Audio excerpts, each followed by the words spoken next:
سلام د کاردینال په سیمه کې یو د شپې 10:30 بجې دي دلته راغلی یو د یو چا سره وینو دا هغه څوک دی چې په نشهیي توکو باندې روږ دی له ده سره خبرې کوو د دې دلیل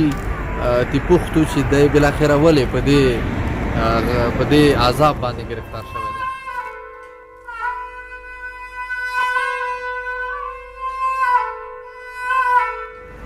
سلام څنګه یې نوم دې څه ده چېرته اوسېږې همدغه کابل کې یم کابل نه د کابل کوم ځای کې اوسېږې همدغه جادې شاوخوا یم کور دې شته شپې چېرته ځې همدغه د جین خاورو مالک څه خاورو کې څه مالی پوډر کوې نه نو سګرټ سړی تر دې حاله نه رسوي نه سګرټ دي کور کې دې په څه شي باندې کار کړی پلار دې څه شی غږېږي دکان ته مه ده کوم دکان ته مه ده خو دا خو خبره یې درته کوله که نه څومره وخت کېږي دا هغه دې شروع کړی ده د عمل 5-6 میاشتې کېږي د 5-6 میاشتې مخکې دې څه کول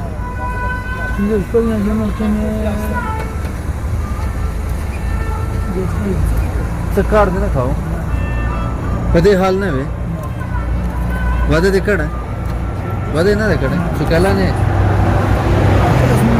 18-19 او تا نه مشران وروڼه دې شته یو هغه څه کار کوي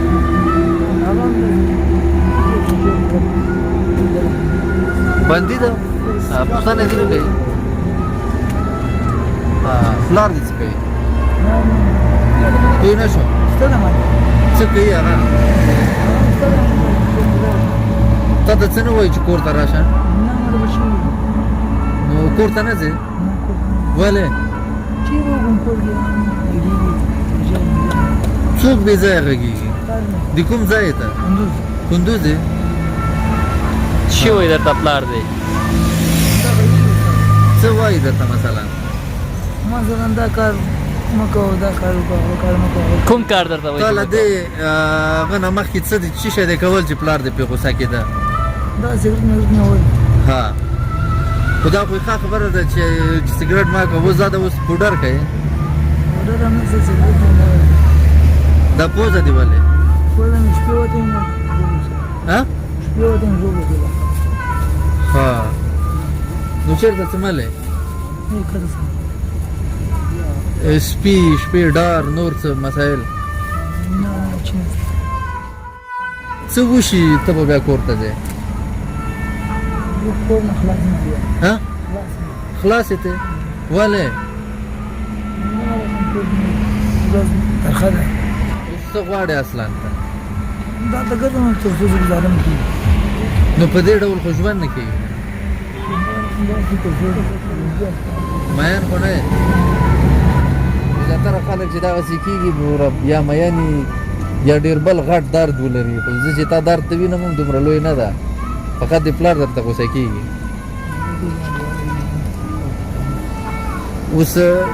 ته ما ته ووایې چې زه تا سره څه وکړم او ته کور ته لاړ شې او بیا بیخي راونوځې او ځان دې پاک کړې حمام وکړې او ښه ښایسته راووځې ها کور ته تمه نه لرې دا تمه دې ولې پرې شوې کور نه ولې پرې شوې ده شفخانې ته دې ویسو بستر دې کو بیا دا عمل نه کوي شفخانې وخت دې تېر کړی خو بیا به دې بوځو شفخانې ته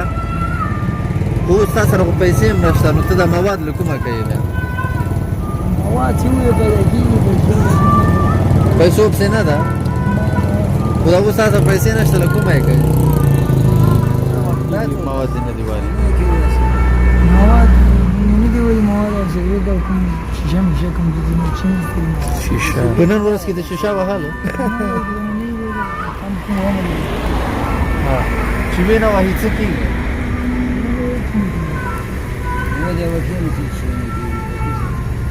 خو ما یې وهه که نه د شکر الله په نوم یو کسو دی وایي چې زه دی د خپل معتادۍ له امل دا ګڼي چې زه